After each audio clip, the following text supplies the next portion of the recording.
السلام علیکم ورحمۃ اللہ وبرکاتہ۔ الحمد للہ العلی العظیم والصلاة والسلام علی رسولہ النبی الکریم وعلی آلہ وصحبہ اجمعین، اما بعد فقد قال اللہ تبارک وتعالی فی کتابہ المجید والفرقان الحمید: اعوذ باللہ من الشیطان الرجیم، بسم اللہ الرحمن الرحیم، اجیب دعوت الداعی اذا دعانی۔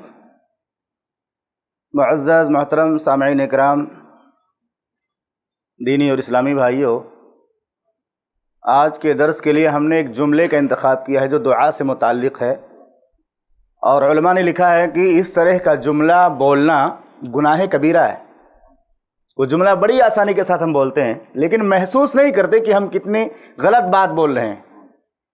وہ جملہ کیا ہے؟ بہت سارے لوگ اللہ سے دعا مانگتے ہیں، ایک بار مانگا، دو بار دعا مانگی، تین بار دعا مانگی، اس کے بعد کہنے لگتے ہیں معلوم نہیں اللہ میری دعا کب سنے گا، لگتا ہے اللہ میری دعا سنتا ہی نہیں ہے، معلوم نہیں اللہ میری دعا کب سنے گا۔ اس طرح کا مایوسی والا جملہ اپنی زبان سے نکالتے، اور ایک مومن بندے کے لیے مایوسی کفر ہے۔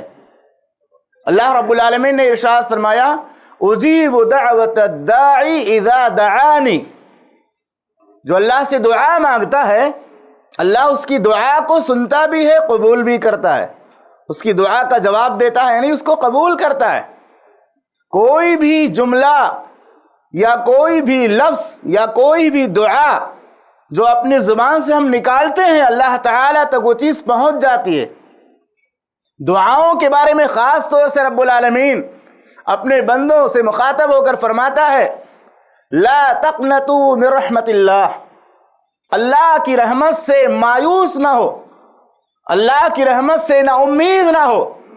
امن یجیب المضطر اذا دعاہ ویکشف السوء۔ کون ہے وہ ذات جو پریشان حال کی پریشانی کو دور کرتا ہے؟ کوئی بندہ جب پریشانی میں اللہ کو یاد کرتا ہے تو اس کی پریشانی اللہ کے سوا کون دور کرتا ہے؟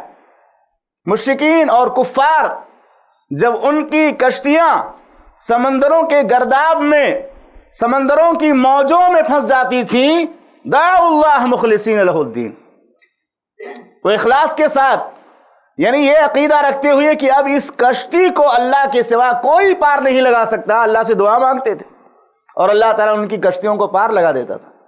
تو یہ اللہ کی ذات ہے کہ ہماری دعاؤں کو اللہ سنتا بھی ہے، قبول بھی کرتا ہے، اور اکثر ہمارے دعا مانگنے کے طریقے میں غلطی ہوتی ہے۔ جس طریقے سے دعا مانگنی چاہیے ہمیں، اس طریقے سے ہم دعا نہیں مانگتے۔ کبھی کبھی کیا ہوتا ہے، بے یقینی میں دعا مانگتے، معلوم نہیں ملے گا کہ نہیں ملے گا، اللہ سے دعا مانگتے ہیں اللہ دے گا کہ نہیں دے گا۔ کتنے لوگ تو ایسے ہوتے ہیں کہ انسانوں سے مانگتے ہوئے ان کو جتنی امید ہوتی ہے نا، اللہ سے مانگتے ہوئے اتنی امید نہیں ہوتی ہے، جبکہ اللہ سے مانگتے ہوئے یقین ہونا چاہیے کہ اللہ ہر چیز پر قادر ہے، جو چاہے جب چاہے دے سکتا ہے، جو چاہے جب چاہے کر سکتا ہے۔ تو کبھی کبھی ہم دعا مانگتے ہیں اور وہ قبول نہیں ہوتی ہے، اس لیے قبول نہیں ہوتی ہے کہ ہم یقین کے ساتھ نہیں مانگتے۔ اور کبھی کبھی ہم دعا مانگتے ہیں لیکن لاپرواہی کے ساتھ مانگتے ہیں، غفلت کے ساتھ مانگتے ہیں، اور کبھی کبھی ہم دعا مانگتے ہیں لیکن ہماری روزی حرام ہوتی ہے، ہمارا کھانا پینا حرام ہوتا ہے، کیونکہ جو حرام کھاتا ہے، حرام پیتا ہے، حرام پہنتا ہے، اس کی دعاؤں کو اللہ جلدی قبول نہیں کرتا ہے۔ اللہ کے نبی صلی اللہ علیہ وسلم نے فرمایا 3 لوگ ایسے ہیں جن کی دعاؤں کو اللہ رد نہیں کرتا ہے: دعوت المظلوم، دعوت المسافر، دعوت الوالد لولدہ۔ مظلوم کی بد دعا، مسافر کی دعا، اور باپ کی دعا بیٹے کے حق میں۔ لیکن آپ نے وہ حدیث سنی ہوگی کہ ایک آدمی مسافر ہے، اجنبیت کی حالت میں ہے، پریشانی کے عالم میں اللہ کو پکارتا ہے اپنے دونوں ہاتھوں کو اٹھا کر کے، اور کہتا ہے یا ربی یا ربی، اے اللہ میں اجنبیت میں ہوں، میں مسافر ہوں، یہاں میرا کوئی پہچاننے والا نہیں، یہاں میرے پہچان کا کوئی شخص موجود نہیں، میری مدد کوئی کرنے والا نہیں ہے، میرا سپورٹ کرنے والا کوئی نہیں ہے، اے اللہ میری پریشانیوں کو دور کر دے۔ ایک طرف آپ نے حدیث سنی کہ مسافر کی دعا قبول ہوتی ہے، لیکن اس مسافر کے بارے میں صحیح مسلم کی روایت میں موجود ہے، اس کے دعا کے جواب میں یہ آواز آتی ہے وَمَطْعَمُهُ حرام، اس کا کھانا حرام ہے، وَمَشْرَبُهُ حرام، اس کا پینا حرام ہے، وَمَلْبَسُهُ حرام، اس کا کپڑا حرام ہے، اور حرام غذا سے اس کی پرورش ہوئی ہے۔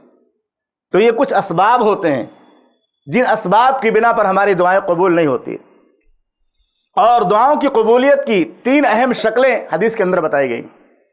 پہلی شکل یہ ہے کہ کبھی کبھی ہم جو چیز اللہ سے مانگتے ہیں، دعاؤں کی 3 صورتیں جو قبولیت کی بتائی گئی حدیث کے اندر، کبھی کبھی ہم دعا مانگتے ہیں تو جو چیز ہم اپنے لیے مانگ رہے ہیں وہ چیز ہمارے لیے مفید نہیں ہوتی ہے، ہمارے لیے مناسب نہیں ہوتی۔ اللہ زیادہ بہتر جانتا ہے کہ بندے کے لیے کیا چیز مناسب ہے، کیا چیز مناسب نہیں ہے۔ اسی لیے اللہ رب العالمین نے فرمایا عَسَىٰ أَن تَكْرَهُوا شَيْئًا وَهُوَ خَيْرٌ لَكُمْ، ہو سکتا ہے جس چیز کو تم پسند نہیں کرتے ہو اس میں تمہارے لیے خیر ہو۔ اور کبھی کبھی اللہ تعالیٰ اس دعا کے بدلے ہمارے لیے آخرت میں ذخیرہ کر دیتا ہے، یعنی اس دعا کو ذخیرے آخرت بنا دیتا ہے۔ ہماری جو دعا ہم نے اللہ سے جو مانگی ہے، دنیا میں اس کا بدلہ تو نہیں مل رہا ہے، دنیا میں اس کی جو قبولیت کے ظاہری اسباب ہیں وہ پورے نہیں ہو رہے، لیکن وہ دعا ذخیرہ ہو رہی، کس کے لیے؟ آخرت کے لیے۔ کتنی بڑی نعمت ہے ہم دعا مانگے اور اللہ تعالیٰ آخرت کے لیے جمع کرے کہ اس کا بدلہ ہم آخرت میں دیں گے۔ اور کبھی کبھی ایسا ہوتا ہے کہ ہم جو چیز مانگتے ہیں ظاہری طور سے پوری نہیں ہوتی ہے، لیکن اللہ تعالیٰ اس دعا کی وجہ سے اللہ تعالیٰ کسی بڑی مصیبت سے ہم کو بچا لیتا ہے۔ کبھی کبھی ظاہری طور سے ہماری دعا قبول نہیں ہوتی ہے، لیکن اس دعا کی وجہ سے اللہ تعالیٰ ہم کو کسی بڑی مصیبت سے بچا لیتا ہے۔ تو یہ دعا کی قبولیت کی الگ الگ شکلیں ہوتی ہیں۔